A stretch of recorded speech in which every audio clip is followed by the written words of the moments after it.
अस्सलाम वालेकुम जी प्यारे साथियों, क्या हाल है? ठीक हैं जी माशाल्लाह। ये ज़ाद हफीज़ साहब ने जो दरे दुनिया में जो आप दुनिया में बताया है ना, डायमंड बहुत लाजवाब है, बहुत कामयाब है और खुराकी है। ये ख़ास तौर पे खुराकी है। बनाएं, दुआ में याद रखना। ये वीडियो देखें पूरी। नहमदुहु व नसल्ली अला रसूलिहिल करीम, अम्मा बाद, फ़अऊज़ु बिल्लाहि मिनश शैतानिर रजीम, बिस्मिल्लाहिर रहमानिर रहीम। रात जी हम लाहौर से फैसलाबाद गए थे हमारे मोहतरम प्यारे भाई हकीम अब्दुल्ला साहब की खुसूसी दावत पर।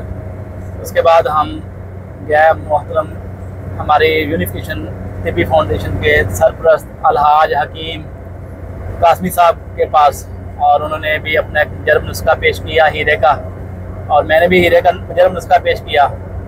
तो अब हम लाहौर वापस जा रहे हैं। सब दोस्तों से दुआओं की दरख्वास्त है। तो कासमी साहब और मेरे प्यारे भाई अब्दुल्ला की खुसूसी याद आ रही है, तो उनकी नज़र एक नुस्खा करता हूँ हीरे का। तो सब दोस्त नोट फरमा लें।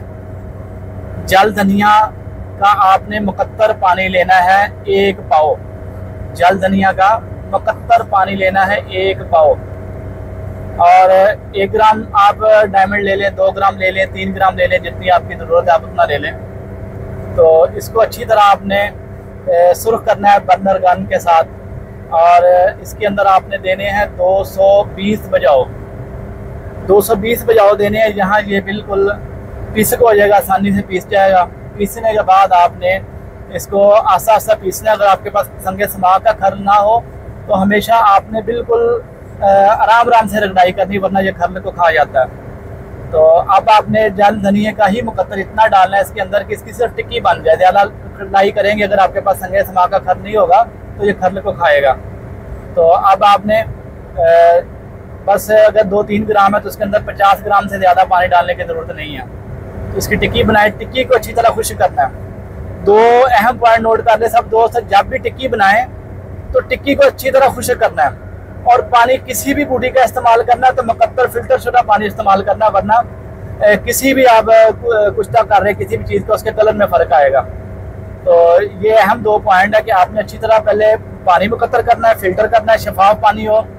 और बेहतर यह है कि पानी को फाड़ के जो है उसका मुकद्दर लिया जाए तो वो ज़्यादा उम्दा होता है।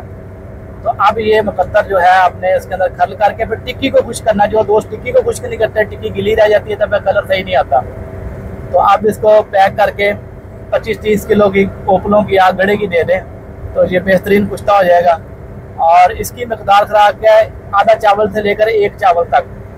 और दूसरी एक बात, मैं ये बहुत सारे दोस्तों के सवाल आते रहते हैं, बता दूं कि जब भी आप सिमियात के साथ डायमंड को बनाते हैं, जैसे इसके साथ दार चिकना लगाते हैं, सिमल फार लगाते हैं, या और कोई सिमी चीज़ लगाते हैं, तो उसकी वजह से जो है डायमंड जो है उसका मकदार खुराक भी कम हो जाती है और दूध घी की ज़रूरत भी ज़्यादा होती है।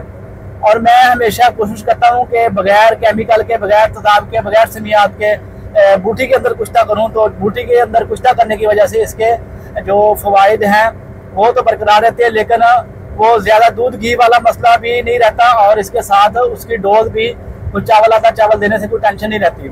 लेकिन ज़्यादा मुनासिब ये है कि आप इसको आगे चांदी के कुश्ते में मिला लें, ठीक है, सोने के कुश्ते में मिला लें, या आप इसको किसी खमीरा जात के अंदर ज़रूरत के मुताबिक, उम्र के मुताबिक, मौसम के मुताबिक ये दरका जात को सेट करना है, तबीब का काम होता है।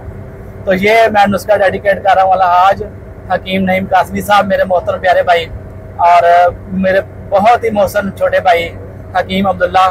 तो ये उनके नाम है। और किसी दोस्त को कोई किसी चीज़ की कन्फ्यूजन हो तो नंबर मेरा नोट फरमा लें, 0300 4930 तो हकीम सैयद जाहिद हफीज़। सब दोस्तों से दुआओं की दरख्वास्त है। अस्सलाम वालेकुम व रहमतुल्लाह।